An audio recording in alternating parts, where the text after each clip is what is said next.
Welcome to Gross Anatomy.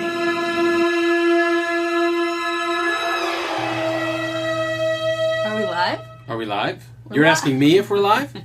We're live, Dr. Cohen. Are we live, Lauren? Yes. Hi, Lauren. Hi. Hey, what's going on? I stole your thunder. You did. You asked, are we live? So I'll answer. Are we live? We are. We are live. Where are we? We're live at Gross Anatomy Podcast. Where we explore the sights, smells, and sounds of medicine and how it relates to pop culture, movies, TV, the world around us. And welcome, everybody. Welcome. So Halloween's next week. So just in time for Halloween.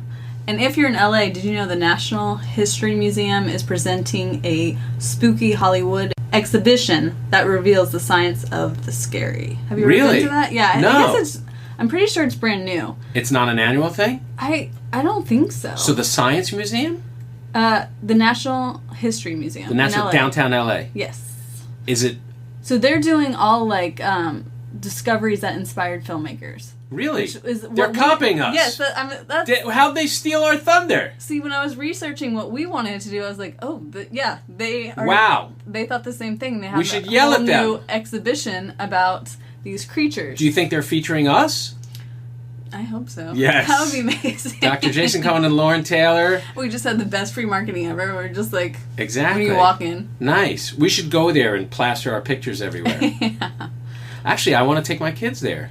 Well, I am. That sounds I awesome. want to go too. That's our homework assignment. Yeah, so I guess they have a lot of movie stuff from the movies Creature from the Black Lagoon, Frankenstein, The Mummy, and Dracula, which are like things I wanted to look into anyways. But those are Classics. like, yeah, the originals, obviously. Right. So you had the idea way before they did, though. I mean, I guess not if they put a whole exhibition Yeah. together, but I've never seen this movie though. Have you seen The Creature from the Black Lagoon? I must confess, I don't think I have. I may have seen like little bits and blurbs of it. Mm-hmm. It's so iconic. I just haven't seen it, but I've know. seen The Shape of Water, which was That I saw. Yeah, and that won Best Picture, I think, 2 years ago, and Best Right. Director? Guillermo, whatever his Del name is. Toro, yes. Right. And I think it's pretty much, it seems like he almost copied that movie, or the creatures look the same. Right. I don't think he copied it, but I did read somewhere that he borrowed imagery and visuals from it a little bit. But I don't think it's... Why? Is the story a similar story? Did you look up the story of Creature of the Black Lagoon? Is it also a love story? Well, that's, I actually don't know if it's a love story. So but you have no clue. But this origin of the film, like, the producer of The Creature from the Black Lagoon, William Allen, was attending a dinner party during the filming of Orson Welles' Citizen Kane in 1941. Citizen Kane. Rosebud. Yeah, exactly. There you go. And so he met a Mexican cinematographer. So, maybe that's where Guillermo del Toro got it from, too. Right. Who told him about the myth of a race of a half-ish, half-human creature that lived in the Amazon River. And this cinematographer spoke of a friend of his who disappeared in the Amazon while filming a documentary on a rumored population of fish people. Wow. So that's like one of the reasons I think the main reason this movie exists. Wow. Is like based on tales of people going missing on the Amazon in search of these creatures. In Search of. That was like the Leonard Nimoy show also. I don't know that one. You never... Well, yeah, you're too young to know that. That was like In Search of Bigfoot and In Search of the Loch Ness Monster and all that stuff. Oh, they like tried to find like real kernels of truth to it. Yeah, whether or not the same kind of thing. Oh, I would watch that. Yeah. That sounds interesting. So yeah, but I think, probably in reality, I think a lot of people go missing in the Amazon because it's so dangerous. It's a crazy dangerous place. Yeah. Occasionally I have the thought, like, when the goldfish your kid's fish dies and you flush it down the toilet, like, what if it's not really dead and somehow it mutates, because there was some movie, I think Alligator or something like that, a horror movie, where, like, this monster came out from the sewer system a little bit. Yeah, like what could be living in there? Yeah. Yeah. Besides a lot of bacteria. Right. And that's the premise for the Creature of Black Lagoon. Yeah. So not really medical, though. No, it's scientific. Scientific. Well, yeah, and then there's... And the other half, right, we briefly, you and I, when we were talking about this topic, we talked about the movie The Fly. Did you see the movie The Fly? Like, there are so two long flies. ago I don't remember. There's the original Fly with Vincent Price, I think, is in the original Fly, old black and white movie. And then there's the the more modern Fly, which is still not a recent movie, with Jeff Goldblum. Yes, I remember Jeff Goldblum Right. being in it, and I remember being scared, but I don't remember. And the whole anything else. premise of The Fly was that he was trying to figure out a way to beam him, like in Star Trek, beam himself from one place to the other to move things. And what happens in The Fly was he went into the beaming thing with a fly at the same time, and so he became, the DNA melded and he became He was a the human fly. fly, right? Although over time he really just became a giant fly. But in the original black and white movie, a fly it was funny, an actual fly had a human head, a little baby human head, and the human guy had a big fly head. and he That's covered amazing. himself with a sheet, when people were around. Yeah. And that was that. All right, maybe that can be my scary movie I watched on Halloween, the original Fly. I feel like I can handle that. Doesn't Right. sound very scary. I remember The Fly being spooky scary, but there was some scary fright. That would be a fun movie to watch with kids, though, because I watched it as a kid. Not too horror-y. Right. Yeah, Not The Fly. not blood. Exactly. And interesting thinking, with DNA and changing DNA. I mean, that's where it comes from. Now we're able to, design her babies and stuff like that, and clone. Barbara Streisand has her clone dogs, and and more the ethical questions are just basically, can you create the perfect human? Right. Can you make it? And could you start melding DNA too? Right. And take two different species? E- A little creepy and gross, maybe. I mean, that's a whole nother podcast, the ethics on that. I mean, why should it be unethical to prevent your child from having disease? But Right. then I guess there are other questions that pop up when you do stuff like that I'm not thinking of. True probably. that. So that's why it would be another podcast. Yes. Okay, what about Frankenstein? Do you have any idea where that comes from? Frankenstein? This one comes... Doesn't it come from Gene Wilder and Mel Brooks? Yeah, that is good. That's a classic. Right. So, the 1931 movie is about Dr. Frankenstein, a scientist who brought a corpse back to life, which the twist is that he turned out to have a murderous brain. The character's quest to reanimate the dead man was based in part on the work of Luigi Galvani, who is the 19th century scientist whose experiments in he was a physician too. His experiments in animal electricity captivated the public, including Mary Shelley, the author of the book Frankenstein. But he is recognized as a pioneer of bioelectromagnetics and bioelectricity, a field that still studies the electrical patterns and signals from tissues such as the nerves and muscles. But he died in 1798, so I guess he was a pioneer of this. Yeah, he's way ahead of his time. That's pretty impressive. And, the word galvanize, which means to shock or excite, comes from him. Very cool. That's pretty interesting. And I don't know if you've heard of this, but apparently the galvanic skin response, it's a change in electrical resistance of the skin caused by emotional stress, which is measurable with a sensitive galvanometer. I guess and it's also used in lie detector tests. Oh, I guess you would never have to use anything of that. I was thinking it would be like the shocking system, but I didn't see any truth to that. Right. But interestingly, our muscles are basically electric, with positive cations and negative anions, and we're all kind of electric. And one of the things that when a person's heart stops or is defibrillating, or is fibrillating rather, is fibrillating, meaning it's beating irregularly, they actually take electric shock. Right. And shock the heart back into its normal. They defibrillate the heart so that it goes back into normal rhythm. And that's kind of you're essentially bringing someone back to life, right? Right. So like that other movie, Flatliners. Did you ever watch Flatliners? Yeah, you told me to see it. I still haven't seen it. Yeah, which is they. But is that scary? It is scary. Okay. Yeah, Flatliners was scary. All right. That's the funny thing is, for our listeners. we're doing a Halloween episode, and I hate scary movies. You're recommending. Right. Do you hate scary movies? Yeah. So we both hate scary movies. So we're pathetic. We're both scared of roller coasters and scary movies. Right. Exactly. And so listen to Gross Anatomy. Yeah. We're very good at this. We can handle things. Exactly. Although as a kid, even now, I want to know about the scary movies and kind of watch scenes from them because I'm intrigued by them, but they just scare me way too much. Yeah, I like to watch movies that I'm scared about. I like to watch with my husband so I can just like leave the room and be like, what happened? And really annoy him in his watching of the movie. I'll turn off the sound or fast forward it and then rewind or something. Gotcha. So I could see it happen and then watch it now that I know that it's happened. I'm getting better at them. Yeah. But this also, Frankenstein reminded me of recently, I don't know if I sent you this article or not, but dead pigs' brains have been revived. This is like a whole new thing that they're doing. Scientists, hours after the animals were killed in a slaughterhouse, they're using some kind of electrical activity to bring their brains back, which the implications of the study is apparently staggering ethicists. Because I think they're tastier that way. I don't know. Like, I don't know what it could mean or do, but it's they're contemplating how this research should move forward. Well, we also talked about briefly on one. We did. I think one of our very first podcasts that your husband participated in. We talked about cryonics. Yeah. See, a lot of this makes me think of right. That and actually, episode, if you could really bring back somebody someday, right? And the new TV show that I watched called Explained which talks about.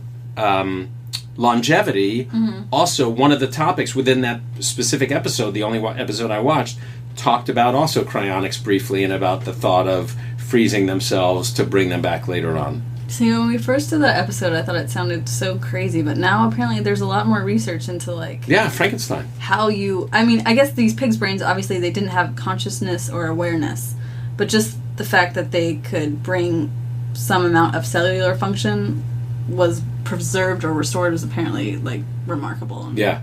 Oh, you know what? I also started watching. I watched a couple of episodes of the new Paul Rudd show. I didn't even let you know that. Oh. Something with myself. What is it called? I saw the trailer for that. Living with Yourself. See, I was gonna watch it when I thought it was a movie, but then I found out it was a show. I was like, I don't know if I could be into this as a show. So the reason I watched it is two things.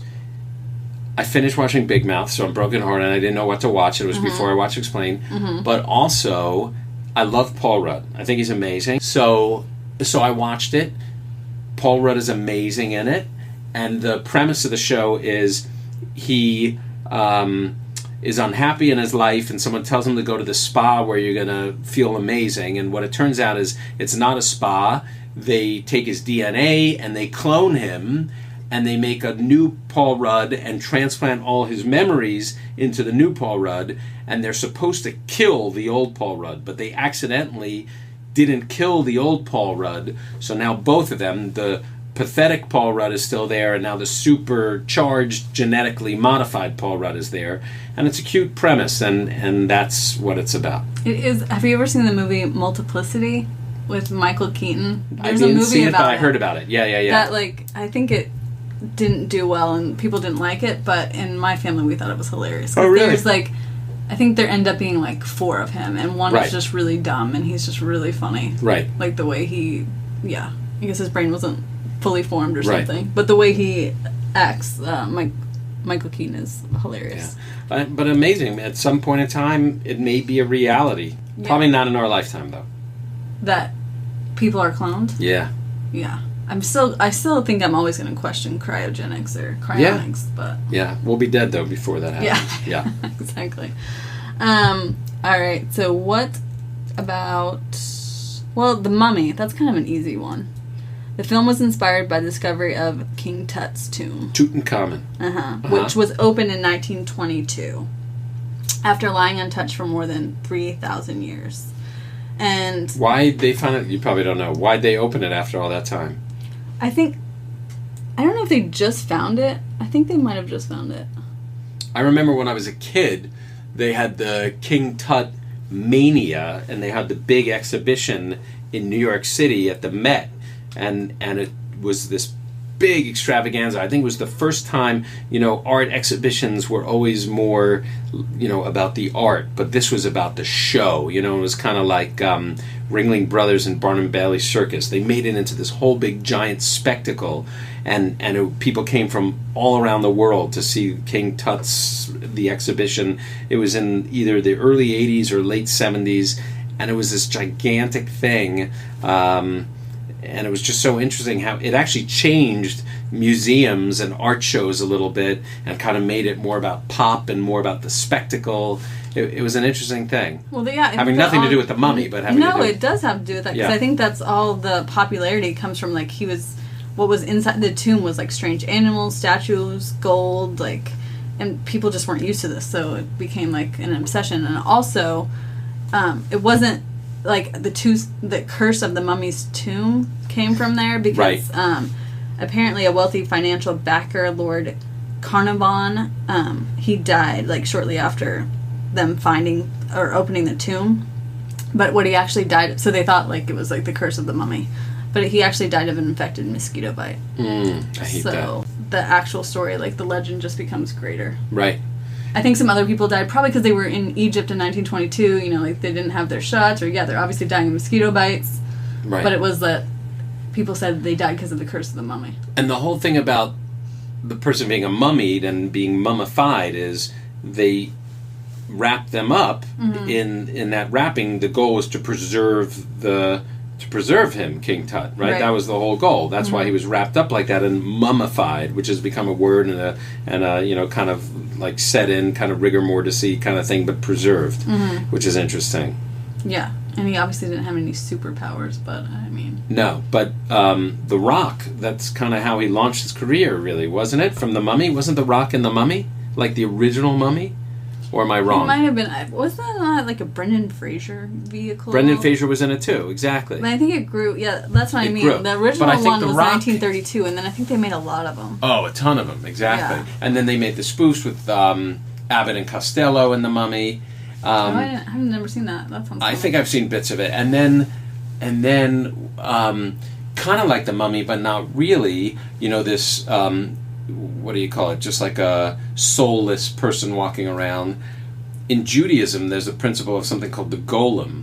And there have been stories and movies about a golem. What a golem is, at least the original story of the golem is a soulless man of clay who was built or created by rabbis and Jews to protect the Jewish community when they were being beaten and tortured. I think it may have been in Vilna. Where's Vilna? In somewhere in Europe,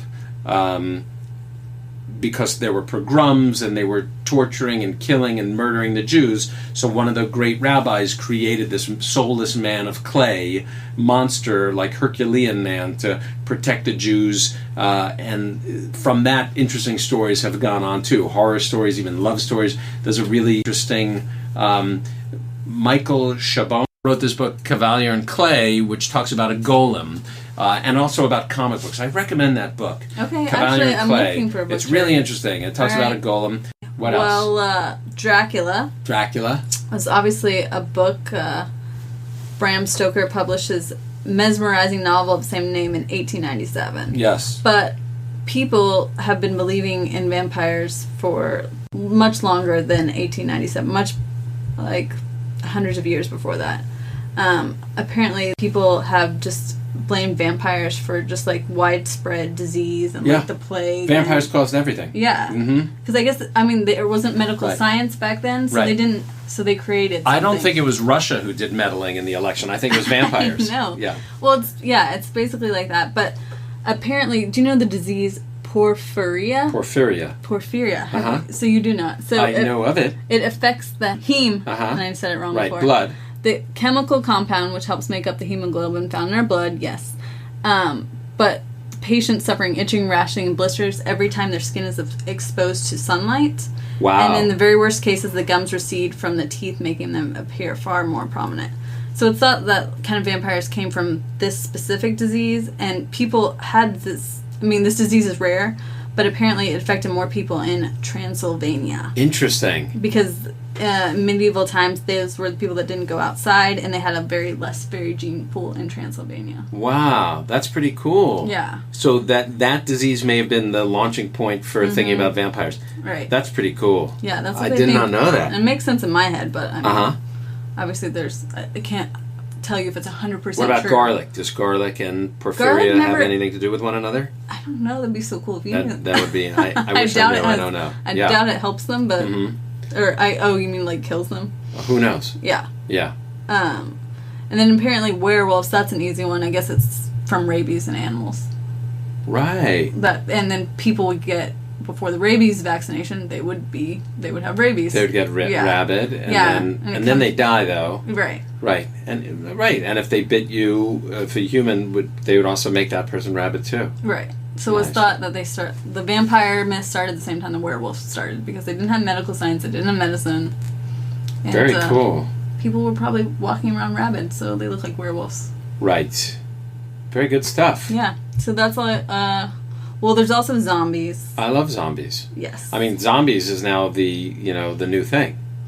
So popular. So popular. Why I do you never think watched it The Walking is? Dead. Did Me you watch The either. Walking Dead? No, we watched the first season, and I can't get into a show that doesn't have. There's no goal. I mean, the goal is survival, but Right. there's no. When I figured out that there Did you watch Lost? Yes, I did. There was no goal there. There wasn't. Oh, well, it was to get off the island, I guess. Lost, I'm so confused about, I think. I think the whole world is. Yeah. Yeah. I know.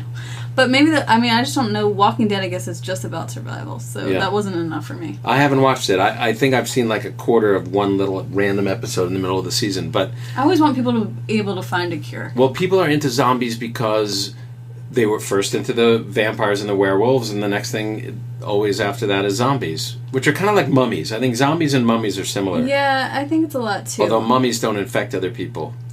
Well, But I think zombies is interesting just in terms of the whole virus, the spread of infection and the spread of viruses, which is real. You know, if one person gets infected and they're near someone and it's a very contagious virus, the next person's infected. And I think that's where zombies kind of comes from. Yeah. Right? No, Am I wrong, or is there No, something? I think that's where it's definitely taken. There's also some people that think it comes from a voodoo practitioner known Ooh. as Bokor. And they have a tradition of using herbs, shellfish, and animal parts, bones, and other objects to create concoctions, including zombie powders, which contain tetrodotoxin, a deadly neurotoxin found in pufferfish and some other marine species. So apparently, you can use this to basically paralyze someone, Right. and then bring them back to life. Right. I don't know why you would want to do that, but apparently there were people that They want to had do this it. toxin, thought they were dead, and then they came back to life, like Right. a zombie. And I saw some other movie where they gave that to a person, and I don't remember, it was probably an 80s movie, and the person then came back. It's a real, that's a real thing. Yeah, it's a real toxin. Yeah. I don't know if I don't know about the death to life thing. I don't know about that. Yeah. Because if you stop breathing for a certain amount of time, you will have brain damage. Right. Yeah. It says, though it's rare, it's been reported in medical journals that several credible reports of people using these compounds to induce paralysis and then them being revived from the grave. Which I don't know if this, just You never know. They want to sound like they're a god, that they can bring people back to life, so they Right. give them this horrible thing. Or it could be more like a Romeo and Juliet thing, where Oh, that could they be what wanted they to pretend they I were never dead. knew what that was that they used, but that Maybe it was that. That's true. I never thought about that. Right. I never made that connection. Exactly. It's So all maybe that about was kind of connection. the first zombie movie, was Romeo and Juliet. They were zombies. Yeah. That would be a good, because didn't they weren't those books like Abraham Lincoln as a zombie? No, Pride and Prejudice Yeah, I and never zombies. saw that. And I love Pride and Prejudice, and I I don't know. I don't know. I don't know if that was. But someone wrote all those books as zombies. That Yeah, was a thing. I did. Didn't read any of those. I remember seeing that. But I don't think we could do a Romeo and Juliet and zombies. Right. That's the thing, because they're the original Shakespearean zombies. Well, apparently the first film about zombies was called White Zombie. It was released in 1932. But I've never heard of that. No, I don't know it. But now, like you're saying, yeah, it's basically like they combined a lot of these stories, and now zombies are just because of disease, and they're rabid, and it's like they combined all But the these big elements 80s we're one talking was about. Night of the Living Dead. Yes. But I didn't see that either. Too scary for me. Did you see that? So what is our favorite scary movie? Let's tell listeners, since we're Favorite scary movie that we don't really like because we hate scary movies. Well, I'll tell you the scariest movie that I ever saw that still I don't even like to talk about it or think about it. That's by no means my favorite movie, but because I hated it. Okay. Do you want to guess? I don't know. Mine was Hostel. I hated that movie. Hostel. What was that? That's basically like torture porn more than a scary movie. I think I may have seen part of it. Yeah. I think I saw it. Where they're like in this really cool vacation place. Yeah, and then they're just... Right. Yeah. I saw that. They're prisoners and they're just being... Right, and it's this weird, like, these people could live out these weird fantasies, right? They sell apparently them. these really rich people have fantasies of mutilating people while alive. That was it's crazy. Right, much. I saw that one, yeah. No, The Ring. I haven't seen that. Don't because, see it. Again, Do not see it. I still have nightmares about it. I still think about it. It was Really? the scariest movie I've ever seen. I hated it. That was so popular. Hated it. Okay, The Ring. Yeah. All right. Don't see it. Everybody, do not see it. It scares me. But scary movies, you know... I like The Shining, but that's Jack Nicholson. And then if you Kubrick. rewatch it, I rewatch it. It's actually not that scary. It's creepy. I've watched it with my kids recently. It's not that scary. Right. Maybe because it's dated. And it's more psychological than just like spooky, weird. Yeah, and then I recently watched the original Halloween with Jamie Lee Curtis, and I actually that's too scary. See, I thought so too, but I think since it's so dated, you'd be okay. Maybe. Like the shots, like since you like film and all of that, Yeah. are really cool. How they did. You can tell that they did this with zero budget, but they were still able to scare you. Like if you look at it that way, just the way they were able to shoot this is pretty impressive. I gotta tell you, Jaws, super scary movie. I never think about that, but I love Jaws. Jaws is a great movie. It really is a great, because there's humor, there's comedy. Actually, I think great scary movies you laugh to a little bit in. Yeah, that definitely has some. But Jaws was great. What else? I don't know if that's a Halloween movie.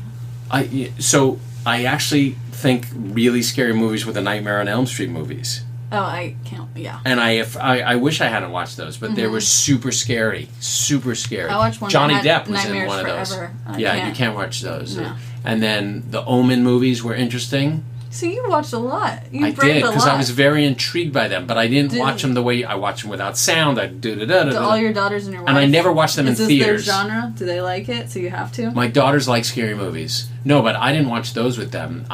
I cannot watch scary. Like my kids want to watch It, but I refuse to watch it. I won't watch it. As a kid, you're more. It's about the killing of children. That's dark. But as a kid, you're more inclined to do roller coasters and that stuff. So I had to watch the scary movies, even though I was scared out of my wits. Sixth Sense is a good scary movie.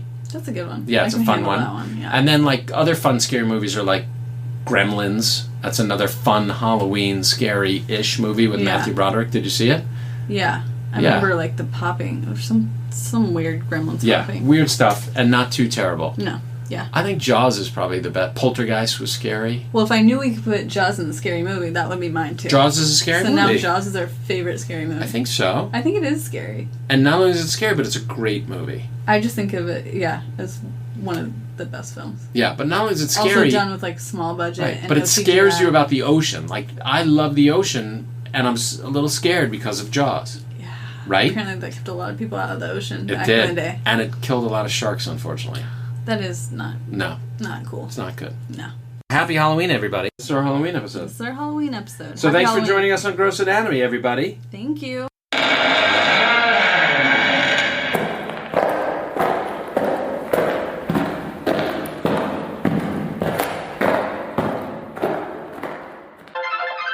That's it for this week. Thanks for listening to Gross Anatomy, and be sure to subscribe to our podcast so you can check out more episodes on the evolving sights, smells, and sounds of medicine. Gross Anatomy is not intended to be a substitute for professional medical advice, diagnosis, or treatment. Always seek the advice of your physician or other qualified health provider with any questions you may have regarding a medical condition.